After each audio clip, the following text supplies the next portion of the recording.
back to the Miraculous Mamas podcast. I'm your host, Elizabeth Joy, joined by my husband here today, Vito Presta. And Hello. We are excited about today's episode.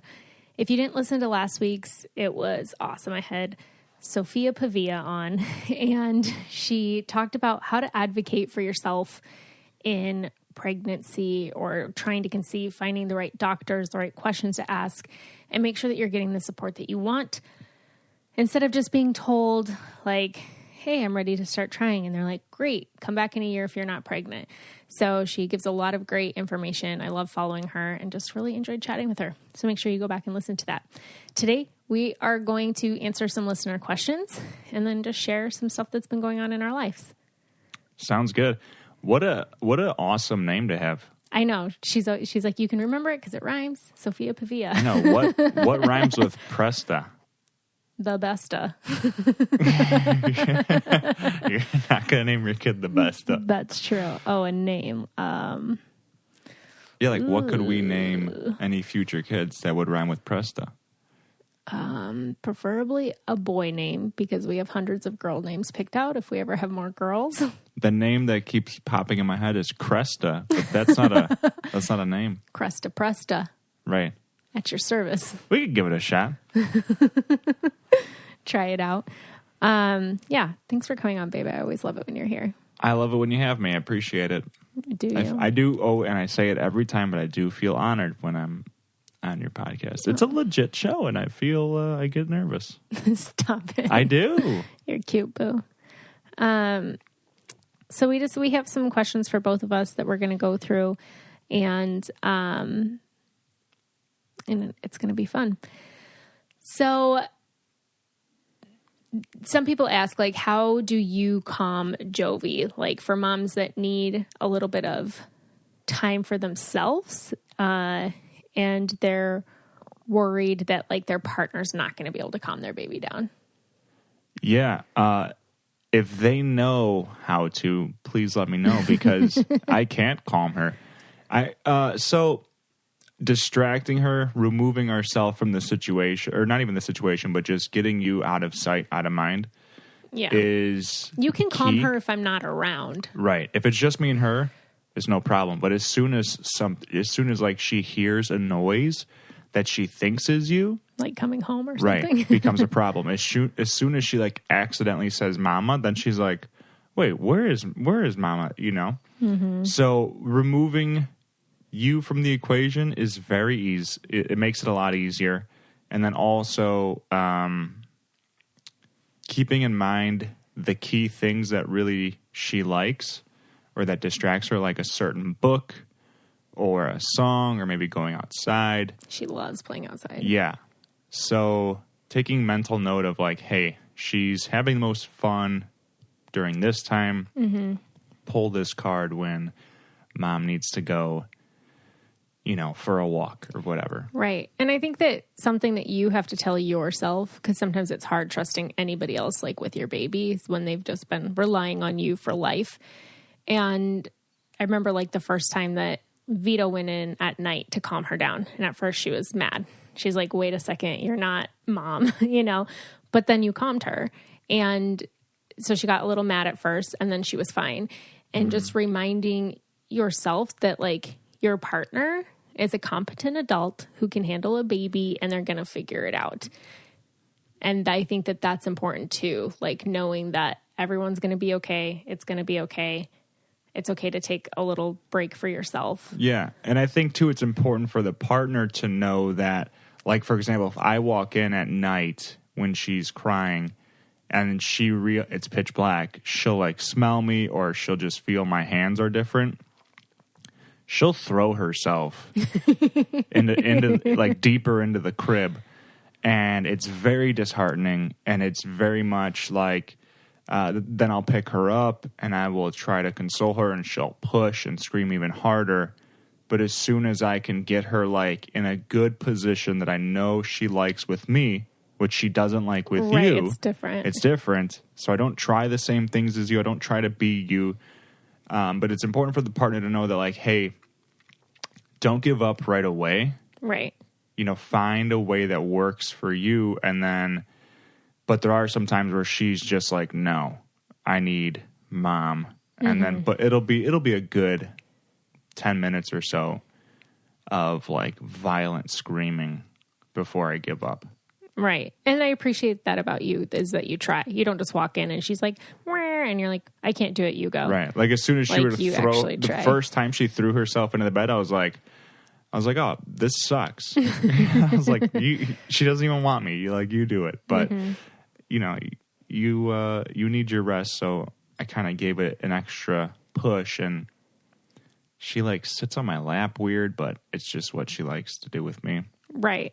Like right. facing outwards, slightly at an incline. Yeah. It's really weird. Right. But, whereas for me, I just cradle her like a baby. She hates when I cradle her. Yeah. So it's a very specific technique. Yeah. And it doesn't work every time. So, Which kind of leads to another question, though. Somebody asked, who's the default parent, or is it mutually shared? If there is a default parent, how do you or Vito feel about that? And right now, it is me. It's weird because, like, she's gone through, like, different phases. And lately, she's been a lot more clingy to me. It's been you the whole time. Right. But, I mean, I feel like, not too long ago, she was more about you, and then just like recently it's like a little more clingy. Yeah, she would like to give me some attention maybe like a month or so ago, and then yeah, she's really clingy, but you have to keep in mind too, like, you are literally her life source. Yeah. And you're with her all day every day. I see her realistically a couple hours a day and a lot on Sunday. So it's different. So like, do I change diapers and everything? Yes. Bath time? Sure. However, she's looking for you when she's uncomfortable or when she's But if I whatever. have like a work meeting and you put her to bed, she's totally fine with you. Right. Yeah. So, but it does suck. Like you said before, like it can be disheartening. Well, yeah. And also to add, who's the default parent? I don't fully understand the question, but like, for example, if we were at, let's say, my parents' house for dinner and my mom's like, oh, she's got a poopy diaper, she wouldn't just hand her to you. She would, whoever basically would get up first, me or you. It's not like, Liz is the parent. Right. So, right. Yeah. But as far as like consoling, you're way better at it. As far as like providing, you provide way more. She's just, we're together all at 24/7, so I think that's just that. But yeah, as far as default, like, I feel like we both take on tasks, like I'll be like, hey, can you feed her? Or can you, whatever, get her ready for bed. And it's not like I've never felt like I'm doing everything. Yeah. The one doing everything for her, which I very much appreciate. So some people are curious about the social media thing, since we decided not to share Jovi on social media. Yeah. And how we came to that decision, and if we ever will in the future. Yeah. So go ahead.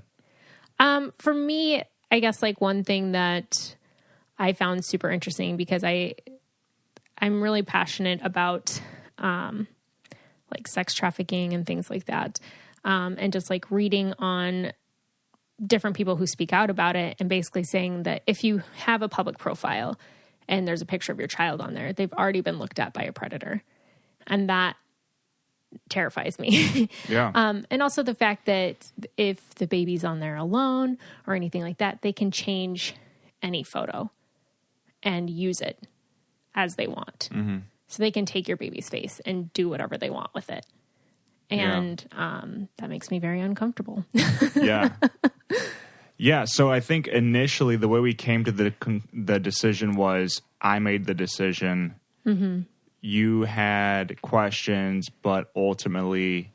I respected what you wanted, because I didn't necessarily agree at first. Yeah. You definitely didn't agree. You didn't disagree enough for it to be a battle. Right. So you did respect the decision, and I think grew to actually agree with it. Yeah. Strongly. Yes. I mean, there's definitely times where it's like, like I would love to show this. Oh, she's adorable. If anybody's wondering if she's cute or not, she's adorable. All right. So it is fall time, which is one of my favorite times of year. But I'm still in the process of trying to redo my closet because I have zero style. I don't feel good in a lot of my clothes. And I love using Stitch Fix because they send me different options. I try things on, and if I love it, I keep it. And when I don't, I send back. You have your own personal stylist. You can take a quiz online so that they can kind of see what your style is and help match to that. But it's just been easy for me because I'm not somebody who loves shopping. I actually don't like it. So it's been really nice just to have these outfits, these clothes delivered to my door. I try them on and see what I like. And I've actually been able to add some really great pieces to my closet and slowly get rid of the things that I put on. And I'm like, yeah, I don't feel good in this. I really want my closet to be a space that I go into and I can mix and match anything and feel good in whatever I'm putting on, which is why I've loved having a membership with Stitch Fix. And you can get started today by filling out your style quiz at stitchfix.com/mamas. That's stitchfix.com/mamas to try Stitch Fix freestyle. stitchfix.com/mamas. So I also do. So the reason why it was very important for me not for her to be on social media was because, one, you do have a public profile that's, a fair amount of people have access to it or follow you. And I think that's a great thing. And I think you use it as an awesome tool. And I do think social media has its place. And I do think that it can add a lot of value. And I think that you're a good example of it because you're speaking to things that are meaningful and that you are passionate about and that add value. However, I do think that there are limits to social media. So I do think it can be a good thing. Right. And I do think that it could be a negative thing as well. Right. Yeah. So for me, as the protector, I guess you can say it, of my family, that's just one less thing that I have to worry about. And whether you agree with it or not is completely up to you. I'm not like... And we don't have judgment toward people who choose to all of our siblings do it. Kids. It's not like we shame them. It's not this is just our personal decision. And who knows? Mm-hmm. It might be... it might not do anything. It might do a great deal.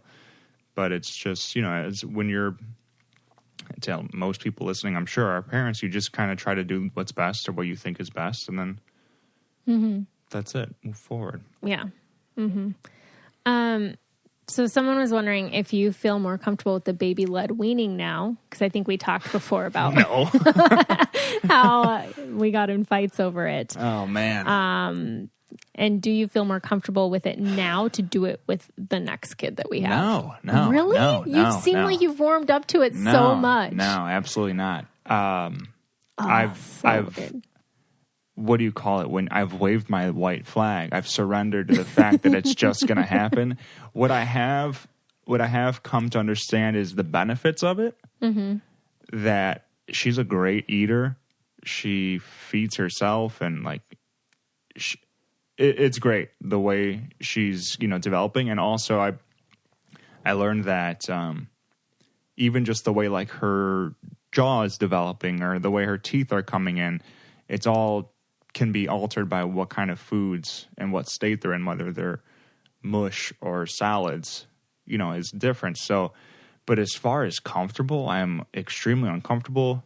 My palms are always sweaty. I'm basically on just, a stress case the whole time. Yeah, we'll go through it with the next kid, I'm sure. It just doesn't seem, it's natural, obviously, but it doesn't seem natural. Mm-hmm. So, when a 6-month-old is shoving a strip of chicken in her mouth, it's like, this doesn't look right. Right, but now she's over a year old. And I still cut up her food. I know you do. You always tell me, smaller bites. Yeah. So am I No. And for the next one, I know it'll happen, and I'm sure we're going to fight about it again. We'll fight about it again. And every kid we have. Oh my gosh. And it could be because I just don't feel confident in maybe my CPR abilities, or maybe if I took a class and saw, someone told me that, hey, it's not much to worry about. Maybe like a paramedic or something. Mm-hmm. Someone I choose to tell me it's safe. Or we can get that one device that there's like a device that you can buy it's a choking thing that you put over your baby and it like sucks the food out. I've never heard of this. It's been advertised to me on my Instagram. I'm sure after this conversation, it'll be advertised to me on my Instagram, and I'll send it to you. It's like a CPAP machine or whatever they call it. I have no idea. It looks like a clear bong type thing. You put over your baby's mouth. I don't know how else to describe it. So what did you expect to be the hardest part of parenting or caring for the baby, and what actually is? I honestly expected the hardest part to be sleep, and that's actually what it is. I was going to say the same exact thing. Because I knew before I had the baby, I'm like, I love sleep. I need it. I can't function without it. And then I learned, I can function. But it's still nice to get it. But it's so good, and I miss it. Yeah. And Jovi has her freakouts. She is a baby. She's been doing great she's lately, normal. Though. She goes crazy, and she runs around, and she's a handful, but that sleep is nice. So you actually just were away for a night, and I was home alone, and there was no sound machine on, and it was silent in our house. And that was the first time, I think, in over a year where there was no sound at night, and it was eerie. You're like that. Yeah. So then you couldn't sleep because of that. Yeah. I mean, her sound machine, her room is like across the hall from us, but we can hear it in our room. You can hear it downstairs. No, you can't. It's so loud. No, you can't. I've actually turned it down. I'm like slowly. I know our walls are paper thin. That's true. All right. Things that we would do differently with a second kid. It could be anything. This person said, for me, it would be how we handled nighttime wakings and starting to follow wake windows earlier type things. Yeah. I don't know what wake windows are specifically, but they sound like what's something I would agree with. I think, obviously, when they're newborns, you got to do what you got to do. But as soon as they go in their own room, like, hey, we only come in at whatever, midnight to 1 o'clock. And then you got to figure it out. I don't think so. That's what I think. I think that makes sense. Like, I think that makes sense. Like, that should work. That's not because everything else we've tried hasn't worked. It has. She's actually sleeping way better now than she ever has. Yes. And it's just going to get better. Yes. Positive thinking. Affirmations, babe. Good. It's going to. She's going to sleep eventually. All kids do. I sure hope so. I was actually thinking about this the other day. I'm like, what would I do differently? And I'm like, I honestly don't even remember what I did with Jovi. Like, you just survive, in the beginning. So I'm like, what would I do differently? I don't know. I don't think you were like overly cautious or overly lackadaisical. I think you've been a great mom so far. I'm not an anxious mom. At all, which almost is a negative, which is funny because if you know any Italians or any like second generation immigrants, you guys are on another level. So let me just really quick explain. Like my grandparents, this is not my podcast. My grandparents came here with nothing, and their whole mentality was survive. They didn't know the language. It was just survive and try to make a better life for yourself. Mm-hmm. So when you're like my parents, grown up in that environment of survival, everything kind of becomes on edge. So my cousin, who's a second generation, she's like, Liz is pretty not an anxious mom, huh? And I go, not at all. She goes, don't you kind of want her to be a little bit? And I tell her all the time, I don't know. I don't want you to be anxious. I just need you to show me a little bit of anxiety, just a little bit, just so I know that this is serious.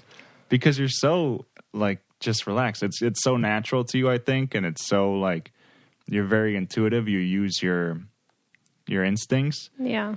And for me, I'm like, you saw that, right? You saw she just choked, and you're not like, I didn't see a jump. I didn't see like your pupils dilating or anything.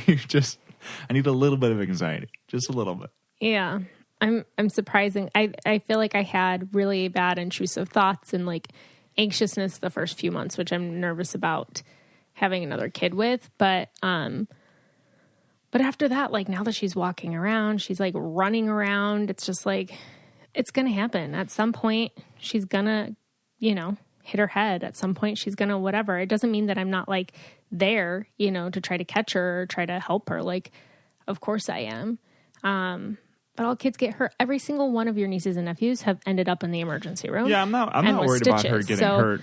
For me, I just feel like, but your family cracks me up. We were at your parents' house, and Jovi was like 3 feet away from the stairs. She took one step toward it, and your mom goes, and your aunt just didn't even like pay attention, just turned and dove. And then we were all just standing there, and we all started laughing. We're like, you guys are crazy. Like, she wasn't even close. And they're like, and your mom's like, oh my gosh.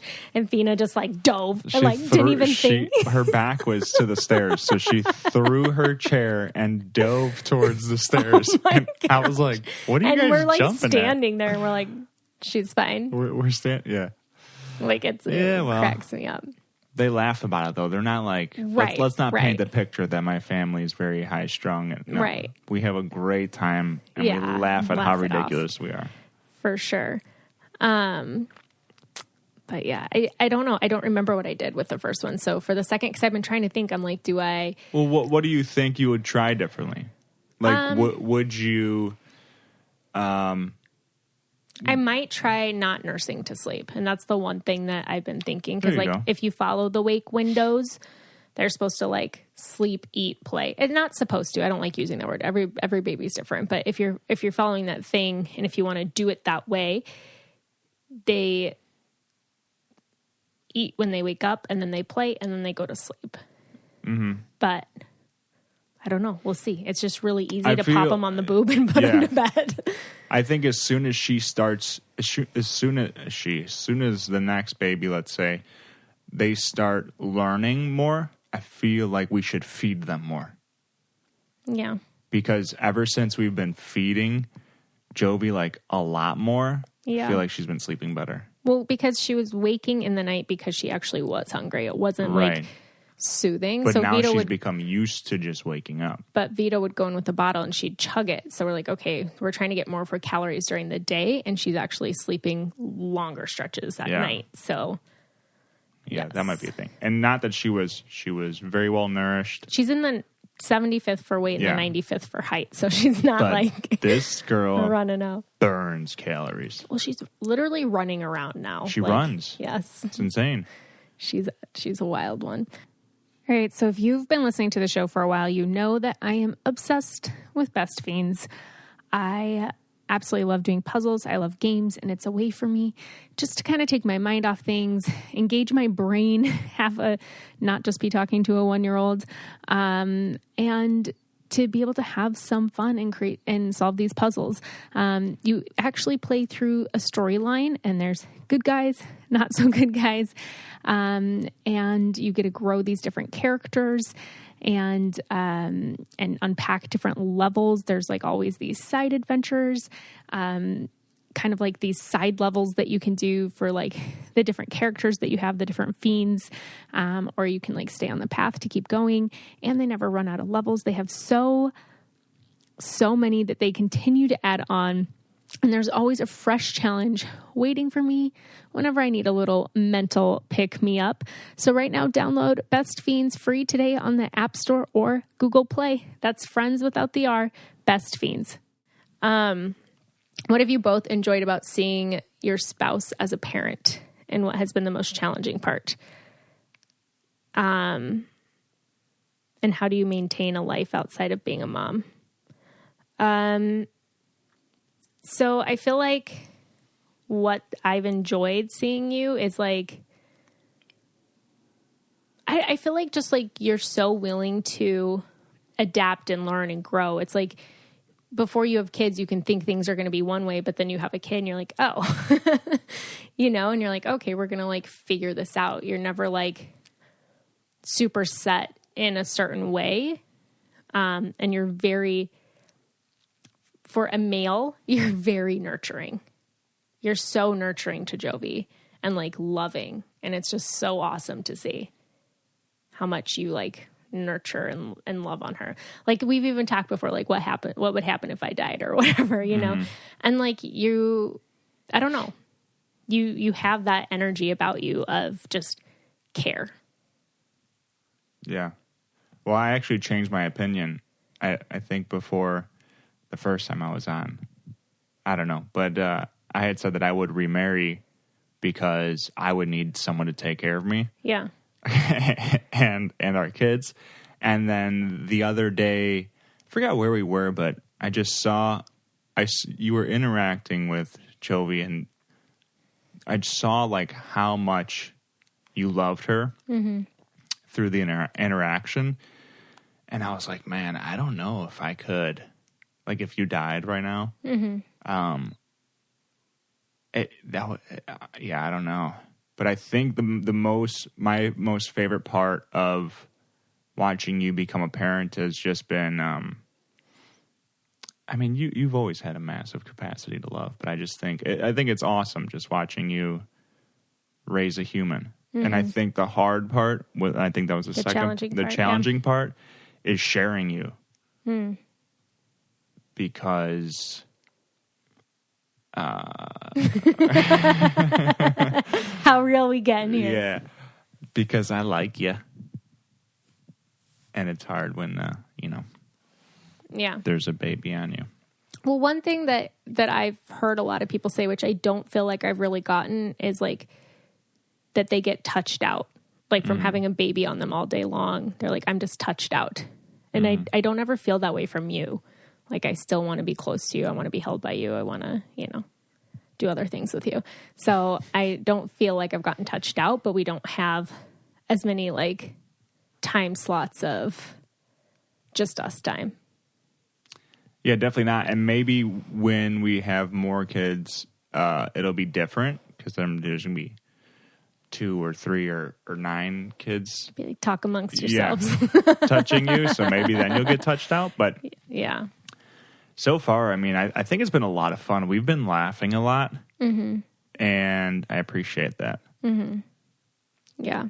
I feel like the challenge is I just feel like there's just some things you're never going to understand or get because... About each other? No, like about me, like feeling like I carried her, I birthed her, whatever. And I'm like, I wish you could feel what it feels like to do this and to like have this mentality. Because like there's some things I feel like you're very caring and understanding, but it's like you're like I can't listen to her scream. You know what I mean? Or whatever it is. Like yeah. And I think that's there on purpose. Yeah. So that there's a balance. Because not every time she screams is she needing. She could just be right. feeling whatever. But yeah, because I don't feel what you feel, I'm able to take a more, just a different look at it, I guess, or a different approach. Right. But I think that's the balance that is a natural order. And how do you maintain a life outside of being a mom? And honestly, I really don't know how to answer that question because Vito and I just went on our first date in 7 months, like a couple weeks ago. I know, and I had gassed the whole time. I wasn't a good date. It was a great date. I wasn't a good date. I thought it was fine. My stomach hurt. I had fun with you. We laughed. It did suck though because your stomach hurts. You're like, but it was fine. We had fun. I don't really do a whole lot. I realized that I kind of am a homebody, but I have been craving that more lately. So I feel like I'm just starting to try to find that. And so for me, it looks like finding people in similar situations in life so we can be like get together and have our kids play or and also your 2 jobs. Right. I'm pretty busy at the hospital and then podcasting. So it's not your world isn't all being a mom. Right. Yeah, that's true. But it's not like all your career either. Mm-hmm. You have a very healthy balance. Yeah. So I do think that has helped from a bystander's perspective. But I don't feel like the maintaining life. I don't really have time or energy for much else. No, but who does? Yeah. Some people. I feel like your family does. They always want to party. Everyone in your family. Well, everyone's like, let's go out. And I'm like, I'd like to go to sleep. How do you make time for each other and for your relationship? I feel like between having kids and then like, you know, all their different activities, grocery shopping, laundry, cooking, whatever, there's barely any time for me to be me and not mommy. So how do you make time for each other in our relationship? Yeah. So if you listen to the Long Haul podcast, this month we're doing the no technology for the month of September. And right after we put Jovi down, we just don't, there's no TV, no tablets, no phone, whatever. So from 7, let's say we put it on at 7 to like 9:30, it's just us. Right. And we're forced to, I mean, that's 2.5 hours. Mm-hmm. It's a long time. So we play cards or we'll just talk or you'll talk. Read books to each other. Yeah. And you'll share with me what you're reading. I share with you what I'm reading. Yeah. And it's not, I don't think anything has to be like huge or, oh, let's go on this elaborate date or get all dressed up and fancy. I think it's the day in and day out of like we talk from the time we get ready for bed to like actually falling asleep. Mostly me talking. Yeah, but I think that's when we have like our most laughs, you know? Yeah. Is just be present when you are together and you don't ever feel like you have to do things or you don't feel disconnected. Say what's on your mind. Mm-hmm. Don't hold things in because that just creates space between you two. And then be present, you know, put your phone down or like just be there, you know? And then there's never like, oh, where's our relationship going? Are we growing? Mm-hmm. My opinion. Yeah, no, I agree. I feel like a lot of times people think like, oh, we don't have time for this or that. But the Long Haul podcast, for sure, we've been doing different challenges, and September's no technology after 7. So that's no cell phone, no laptop, no iPad, TV. We're not even watching movies. And that's made us realize how much time we actually do have. Because I'm like, I have all these books I want to read, but I don't have time to read them. And I'm like, oh, wait, I do, because I'm not just like scrolling or, you know. Right. And even if you put your kids down at 8, let's say, so it's 8 and you go to bed at 9, an hour of uninterrupted, nothing to distract you, it's a fair amount of time. Mm-hmm. And it can change things. Yeah. We've really been enjoying it. Definitely had a lot of laughs. Initially, I thought it was bad for our marriage because you were beating me so bad at a card game that I was actually getting upset with you. Oh, you cracked me up. Yeah, I'm not a sore loser, but I do get angry when Liz plays dirty. And let me tell you, playing dirty. Listen, you heard it here first. If anybody knows the game Rummy, it's a card game. Do not play with Liz. She's a dirty player. That's not even true. And then she laughs at you when she sees the misery. No, I don't. I'd really try to control my face. You just automatically get so mad. You're like, if you go out right now, blah, blah, blah, blah, blah. And I'm like, that game gets me amped more than any sport. Because I'm like, when you beat me, I'm like, okay, good game. And it feels so good when I win. Oh my gosh. Why am I so attached to that game? No idea. What's the most surprising thing about parenthood? It's surprising that I don't really have a relationship with my daughter yet. Mm-hmm. It's really hard. Yeah. It sucks. Yeah. Bad. It'll come though. Yeah. I told you there's going to be that day where she's like, no, I want papa. And I'm going to be like, what? Yeah. I hope so. For me, I feel like there's a couple surprising things. One of them is how hard it is. I don't feel like we're parenting too much yet, but just it's the for me, the most, the question's surprising, but I'm going to say challenging thing is sometimes just like the same thing every single day. Like I told Vito the other day, I feel like I'm living Groundhog Day. Like wake up, make myself breakfast, make Jovi breakfast, clean breakfast up, play, then it's nap time. And then, then you make lunch, and then it's just the exact same thing every single day. And to me, that's just gets really boring. So I just have to find ways to spice it up or try to just find the joy in that. Cause, it's hard for me just to do the same thing over and over every day. Mm-hmm. And I guess that surprised me because I just wasn't expecting it. Because I've always just done whatever I want. Like, I'm going to go roll in the grass today. Cool. Which you could still do. Just take her along. And then do you do anything regular / everyday to make these things more memorable? Like everyone told me during the newborn stages go by so fast. So every evening I would take a nap with my baby on my chest. And it was just like super memorable. That's nice. I like bedtime. For me, it's if I like give her a bath and you read her books.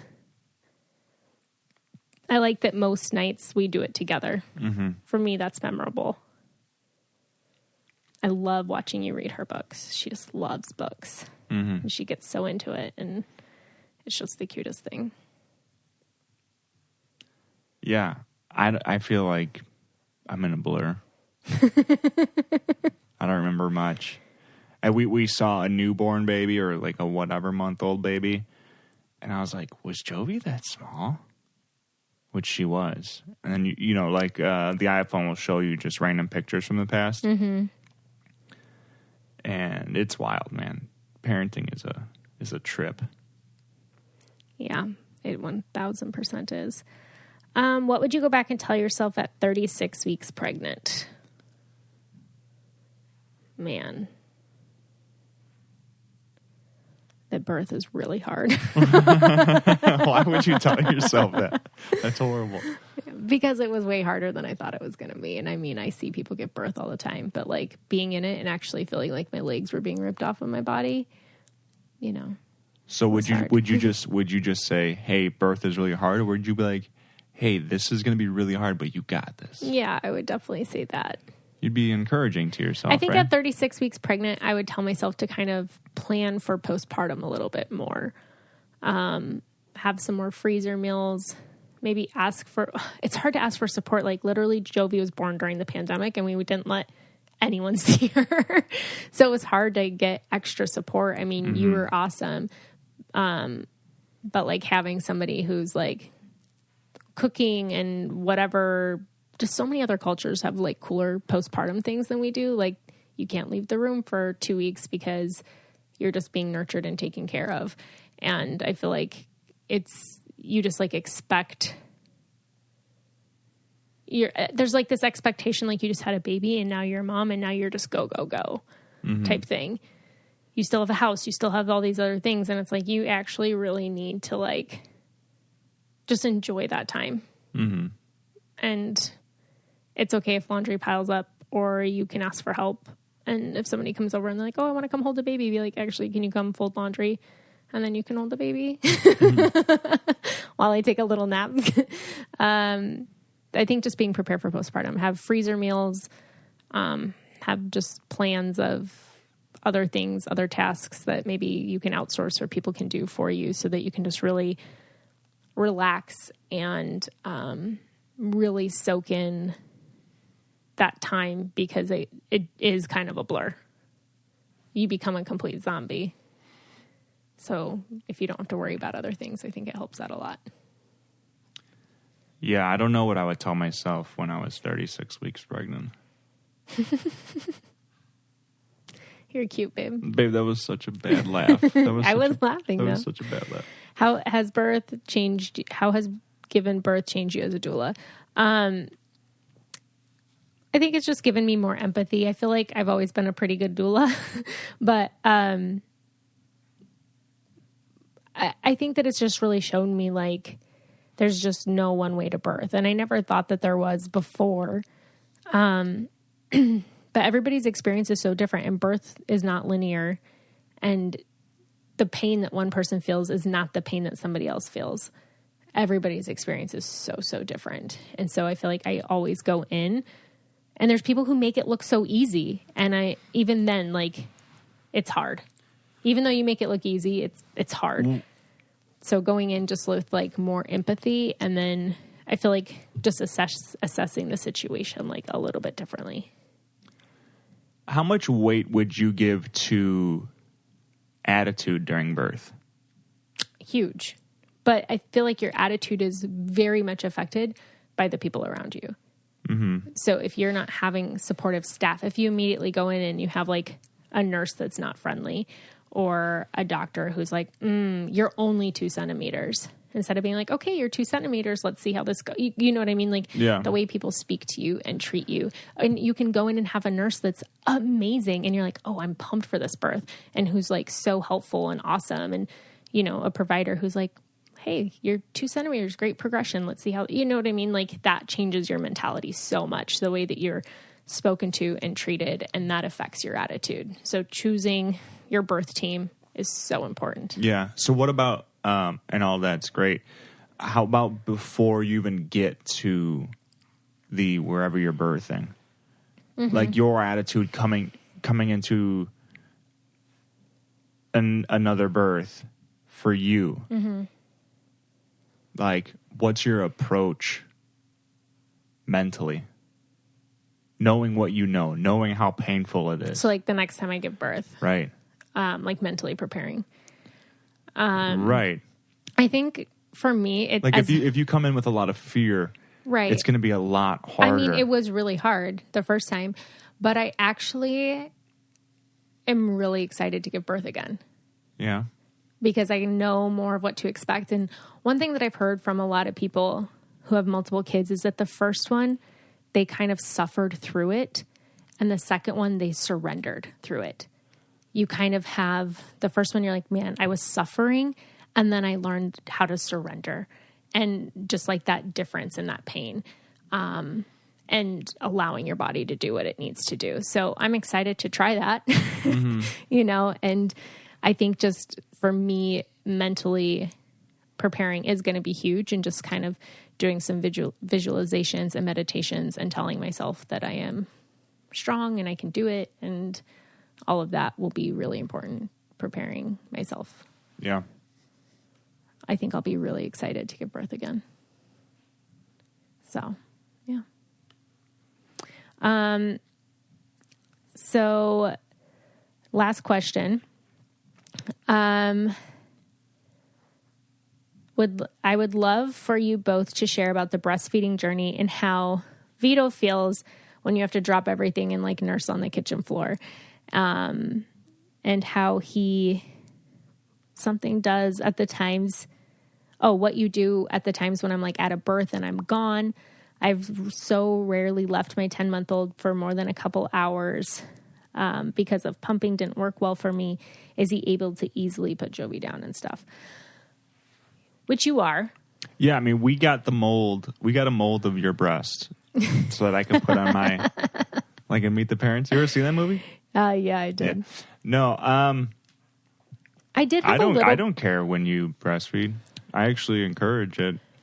Right. Like if I have to drop everything and feed, you're like, yeah, whatever. Because you can see she's like, and you're like, dude, put her on the boob. So. I feel like 100%. Whatever. You're very supportive of me. It looks exhausting. You're for very sure. supportive of me, like breastfeeding wherever, whenever. Oh yeah, yeah. But if I'm not comfortable in, let's say we're like if I'm not comfortable with who's around us, I'll be like, cover up a little bit, just because. I don't feel like you've ever even told me that. I think like maybe once, because I didn't like the people who were there. I thought they were creepy or weird. So I was like, don't even remember. I'm like, do it. Don't, you know. Right. But then usually I'm like, screw that guy. He doesn't like you breastfeeding in public. Let him say something. Right. And then you soothing Jovi. So I was able to pump more earlier. And the only way that it worked for me is if I did it at the same time every single day consistently. So I was able to build up a little bit of a milk stash. And I don't get called into births tons. So there was enough there for quite a while. So you or your mom. If I'm out of sight, out of mind, she's really good for other people. Like when your mom's had her when I was at a birth, I'm like, how was she? She's like, she was an angel. Gave her a bottle, went down for a nap, played, laughed, whatever. And same for you. And then we have now, since like I really can't pump anything, supplemented formula, and she'll just take a bottle. So yeah, she chugs it. Yeah. So, and she does great with it. You're able to soothe her really This easy. lady hasn't, it's been 10 months and she hasn't? I've so rarely left my 10-month-old for more than a couple of hours, and experienced the same with my now 3-year-old when she was nursing, because pumping didn't work well for me. Yeah. Yeah, we had, like you said, you had a stash. And the only times I've left Jovi for more than a few hours, we went to a wedding. Which she was sleeping. But when we were in the wedding, I was gone like all day. Oh, yeah. I pumped, and she did fine, but I was able to pump then. The only way that pumping would work is if Jovi wasn't feeding at all, then I would be able to get something out. But if I'm trying to like add it in to get some milk, like a stash, it doesn't work. But like even when I was at the birth the other day, I was gone for 12 hours. I pumped once, and I pumped for like 30 minutes, and I got 1 ounce. So it was just like lame. So we're just like supplementing some formula and using whatever's left of my freezer stash until it's gone. Yeah, she takes the bottle pretty good. Mm-hmm. Yeah, which we never had a struggle with. The first time you tried to give it to her, she took it. So, which we're lucky. We had to switch when the first time she took a bottle. We had to switch a couple of. I think we tried a couple bottles or something. Mm-hmm. She likes, I don't know, whatever we use now. I don't know which one it is. Dr. Bronner's. Dr. Scholl's or. No, definitely not. So when was the last time you came on the podcast? When Jovi was born? No, you came on this last year at some point. We did a Q&A. I don't know. But yeah, a lot of things have changed since then. It's been a wild ride. It has been a wild ride. I don't know why I get nervous. What are you nervous about? I don't know. Sharing the news. Do you want me to share it? Sure. You can share it. Go ahead. Well, I'm pregnant. I'm 16, I think when the episode comes out, almost 17 weeks pregnant. Yeah, it's just, I feel like, I mean, we didn't even tell our families until I was 10 weeks.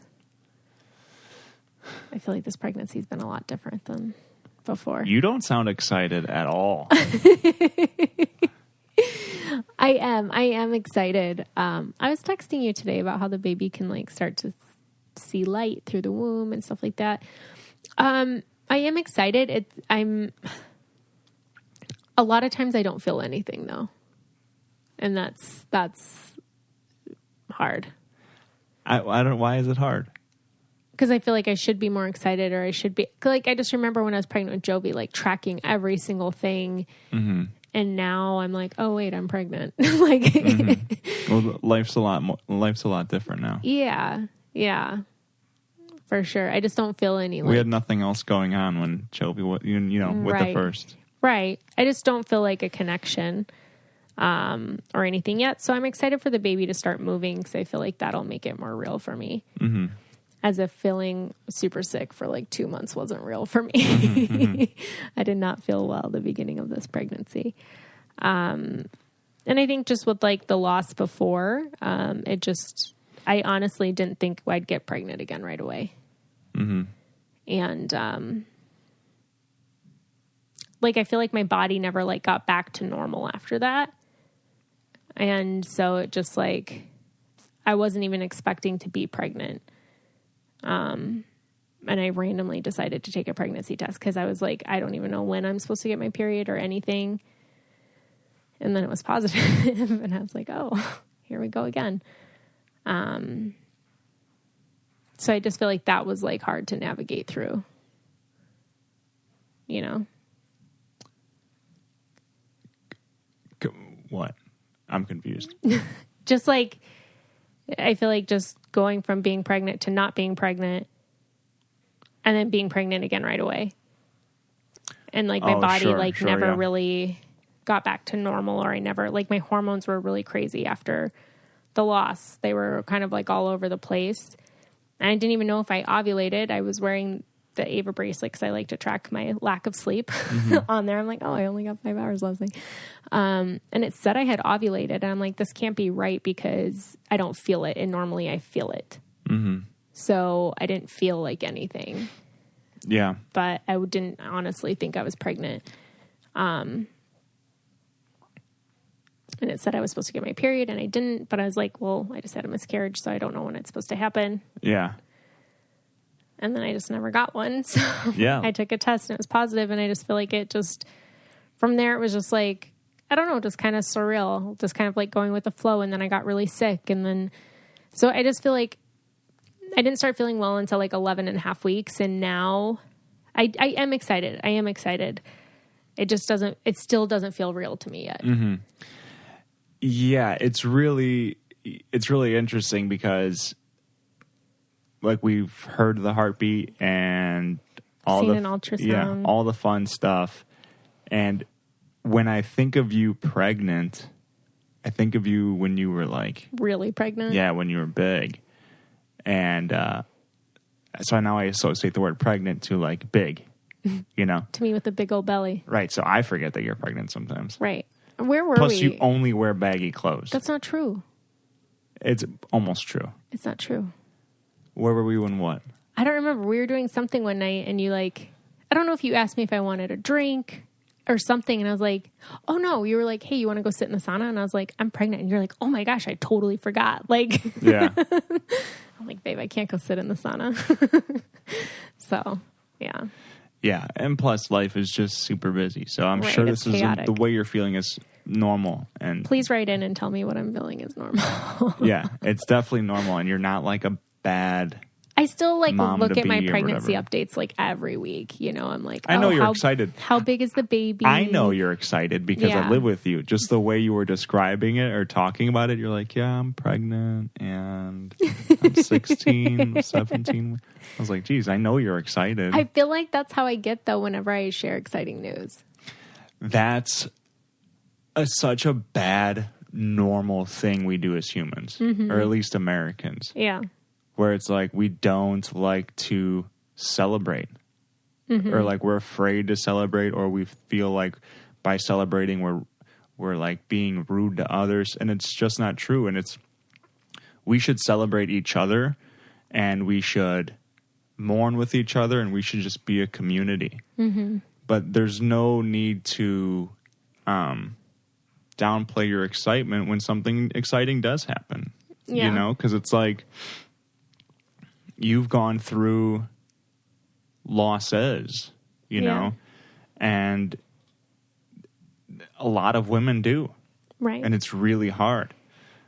But like we know somebody who had a very hard time getting pregnant and did everything they could and then ended up doing IVF, yeah. And it's, you know, she just gave birth, and it's an amazing, you know, it's an amazing journey, and we'll never know what she went through, but for her, you know, she was excited, and she should be. Right. And, you know, and then she'll be able to connect with other women differently than you could. Mm-hmm. And everyone should be there for each other in the ups and the downs, but never downplay the ups. Right. You know, for sure. It's celebrate. It's scary. I do the same thing. Like when something exciting is happening in my life, I'll be like, well, we'll see. Right. You know, I'm pregnant, but we'll see what happens. Like, oh, we just did a really good job. But then I'm like, we'll see. Even though the job's done, I'm like, well, we'll see. Maybe, and I'll think of irrational things. Maybe like an earthquake will happen and right. we'll have to redo it for free or something. Yeah. Hey, we get earthquakes here. Really? Yeah. I've never felt an earthquake in my life. Really? Mm-mm. It just feels like the ground shaking. No. I was gonna make a dirty joke, but So how do you feel about having 2 kids under 2? I would like 4 under 5. Oh my gosh. Jovi and this baby will be 18 months apart. We are not going to find out the sex of the baby again. Have it be a surprise. Yeah. And we got a boy's name. Would we do? I thought we did. You said it's on the list. No, I said I like it. Okay. We might have a boy's name. I like it. We for sure have a girl's name. What? We went apple picking. This is completely off topic. But when you order food, they'll ask you, can I have a name for the order? Yeah. And since Big Daddy came out and I was a kid, we would go whatever. When people would ask me, I would just say Frankenstein. Because that's what the kid wanted to be called. I thought it was hilarious, so I would use it. It always got a good smile. People went for it, and they would say it over the PA or whatever, Frankenstein, your order's ready. I did it at the apple orchard or whatever, and I go, she says, is there a name for the order? I said, Frankenstein. Just like that, just not like whatever. And she went to go write it down and looked at me and kind of gave me a look. And I was like, listen, just write down Frankenstein. So then she like gave me a dirty look. So then I go, Vito. And then she writes down Feto. And then I was like, you might as well have written down Frankenstein, because then the guy didn't know how to pronounce what she wrote down. So he's just like, 2 pulled pork sandwiches. And I'm like, yeah, it's me. Yeah. It was so devastating. Just say Frankenstein. Just say it. Yeah. You okay? We're okay. Yes. The name we have picked out is not Frankenstein. So. Which, maybe let's put that on the list. Also, I was listening to our last podcast, and when I get pregnant, I get congested, and I also just am out of breath constantly. So just a heads up to everybody listening. I think you sound great. Every podcast I'm doing from now on, I'm going to sound congested and out of breath. I sound like I just ran up a flight of stairs. But I think you sound great. I think you look great. Thanks, babe. I think you smell great. That's questionable. Yeah. You don't. Just got home from a road trip. I need to shower. But yeah, I mean, overall, I've been feeling pretty good in this pregnancy. The first couple months were rough. Once I hit 11 and a half weeks, it's been okay. My sciatica's bothering me, but other than that, I feel pretty normal. I'll still randomly get a wave of nausea. But it's usually when you're a mom and you have a kid, sometimes you're just like, oh my gosh, I haven't eaten yet, And that's just, I have to stay on top of that, because if I don't eat right away in the morning and if I wait a couple hours, I start feeling sick. Yeah. You definitely were way more diligent about your nutrition and your fitness with the first birth. It's so much easier when you don't have a kid. So. You are training for a marathon. That's true. The marathon of childbirth. Hey, I've been doing at least one workout a week. A week? Yeah. Oh my gosh. And I usually go on walks. I've slacked here and there, but we like our walks. Going for our walks. Dude, watching you give birth, I feel like I would have started training a while ago. Yeah. That's an intense. I don't know how you guys do it. Yeah, my training is chasing around Man, a 1-year-old I get all day. a little nauseous, and I'm ready to write my will. I know. And you guys literally, it doesn't make sense, childbirth. I don't know. A human comes out of you. It's true. It's Have you really thought of wild. that? Yes, Have you I thought of that? Yes. A human. It's wild. You're going to watch it all over again. Are you going to catch the baby this time? Yeah, I am. You are? I am, yeah. Really? 100%. 99%. I'll leave room okay, for... 87. No. 96, that's the lowest I'm going. All right. Yeah, there's a 93% chance I'll catch the baby. Okay. And, yeah, for sure I will. Well, depending on where you're at. If you're, in the tub... You can then do it in just there. floats to the top of the water. No, right? it doesn't. How does that You work? still grab it and then you bring it up. Yeah, we'll see. I don't want to be in that No, it's nastiness. very sanitary, and it doesn't get like nasty until like later. Mm-hmm. Okay. So. Yeah, I'll catch the baby. The baby, Jovi wasn't even that slippery when I was holding. I didn't hold her. She was, yeah, I did. Mm-hmm. I can catch her. It's fine. It's not like The Office where he keeps saying her. Vito's convinced we're having it's a girl. all girls, yeah. In The Office. Oh, yeah, when he covers the watermelon. Yeah. In butter. In butter. Oh, I think. okay, sorry. Maybe it's Vaseline. And he's like, yeah, babies are slippery. Good call. That's what he says. Yeah, so Vito will be back on to share the birth story when it happens. Baby's coming sometime in March. We got to wait a little longer to share the story. Why? It was too raw last time. It was so emotional. No, but then I feel like you start forgetting things. Yeah. We'll see. But also, we had just brought Jovi home from the NICU. It was an emotional time, yeah. Yeah. So we're going to see the same midwife that we saw that delivered Jovi. Mm-hmm. So that's exciting. Same doula. Yeah, both rock stars. Yeah. Really excited about that. Mm-hmm.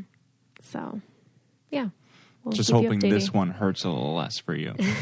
Same. Hoping there's a little less. I'm excited to share because I feel like a part of me, like, I've been wanting to share because I'm like, oh, like, you know, I can talk about this on the podcast, or it's like just certain things with certain guests. Mm-hmm. It's like relatable because I'm like, oh, well, I'm 16 weeks pregnant. So what do you think about this? You know, type thing. Yeah. But then a part of me is like really enjoyed, like I enjoyed not telling our families as long and just like having it be us for a while.